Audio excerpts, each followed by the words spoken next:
My girlfriend laughed about cheating on me, saying I'd never suspect a thing, so I quietly left and let her life fall apart without me. Tuesday started like any other. I'm a 27-year-old software developer working for a startup, so my days are usually long and packed. I've been pulling late nights for weeks trying to hit a ridiculous deadline for a project that kept getting delayed because management couldn't make up their minds. My girlfriend, Kay, had been supportive, or so I thought. She'd always tell me how proud she was that I worked so hard and that we were building something together for our future. Hearing that kept me going most days, even when I felt completely drained. Kay and I had been together for almost 3 years. We lived in a small apartment downtown, not fancy, but cozy. She worked part-time as a waitress and was finishing her degree. Between her finals and my workload, things had been a bit strained, but I figured that was normal for any couple. We'd argue here and there, but I thought it was just regular relationship stuff. I never once questioned her loyalty. Why would I? She always seemed devoted, even if we'd been distant lately. That day, I had a rare early finish at work. My boss canceled an afternoon meeting, and since I'd already put in more than enough hours for the week, I decided to call it a day. I thought, why not surprise Kay? I swung by her favorite Chinese takeout spot and grabbed her go-to order, sweet and sour chicken, fried rice, and egg rolls. I figured we could have a quiet night together for once, maybe watch a movie or just hang out like we used to before life got so hectic. I parked my car outside the building, feeling lighter than I had in weeks.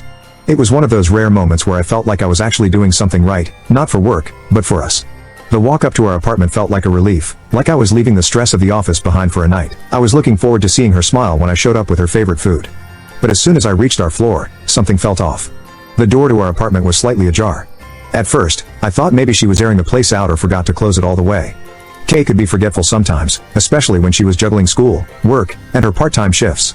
But still, it was weird. My heart skipped a beat, and I hesitated for a second before stepping inside. I walked in quietly, my ears immediately picking up voices, hers, clear as day, and another voice, male. My first thought was, who the hell is that? But then I calmed myself down. Maybe it was one of her classmates or a friend from work. I didn't want to jump to conclusions and look like an idiot for assuming the worst. Still, something about the tone of their conversation made my stomach churn. They weren't just chatting, they were laughing. Her laugh, but not the kind I was used to hearing. It was sharper, almost mocking. I set the takeout bags on the counter as quietly as I could and crept down the short hallway that led to the living room. Their voices got louder. At first, I couldn't make out what they were saying, but then I heard her clear as day. He has no idea. My chest tightened. My brain immediately started trying to rationalize.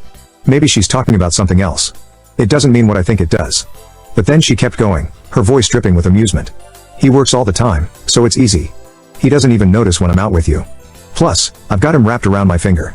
Even if he did notice, I could talk my way out of it. I stopped breathing. My body felt frozen in place, but my mind was racing a mile a minute. Was this real? Was I actually hearing this? My hands balled into fists, my nails digging into my palms so hard it hurt.